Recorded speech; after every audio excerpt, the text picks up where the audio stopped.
साधकाने आपलं गुरुत्व आपणच करावं याचा सरळ सोपा तात्पर्यार्थ असा आहे की साधकाने आपली पारमार्थिक भूमिका हळूहळू हळूहळू वाढवत वाढवत वाढवत वाढवत एका विशिष्ट अशा पातळीवरती आणून ठेवावी की ज्यामुळे त्या साधकाकडे सद्गुरू स्वतःहून धावत येतात.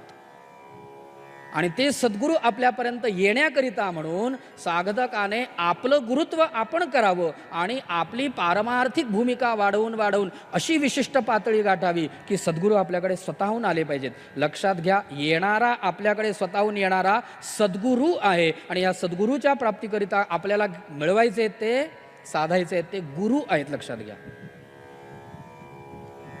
आणि म्हणून भगवान म्हणाले सद्गुरू वाचोनी सापडेना सोय, सद्गुरूसी शरण जाये